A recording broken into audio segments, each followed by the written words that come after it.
అందరికీ నమస్కారం అండి.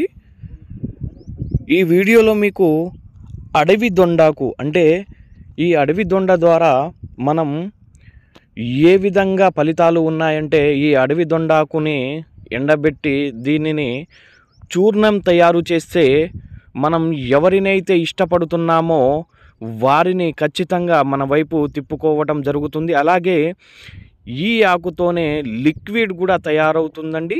ఈ లిక్విడ్ని మనం వేరే వాళ్ళ మీద అంటే మనం మనసు పడుతున్న వారు అయినా సరే, ఇంట్లో భార్యాభర్తలైనా సరే, ప్రేమించుకొని విడిపోయిన వారైనా సరే, అలాగే మనం ఎవరి మీదైనా సరే వ్యామోహం పెంచుకుంటే వాళ్ళు మన వైపు తిప్పుకోవాలి అనుకుంటే ఈ లిక్విడ్ని చాలా సులువుగా మీరు వారిపై ప్రయోగించవచ్చు. అయితే దీనిని తాగే దాంట్లో అంటే చాయ్లో కానీ, కాఫీలో కానీ, జ్యూస్లో కానీ, కూల్ డ్రింక్స్లో కానీ, అలాగే తన శరీర భాగాలకు అంటే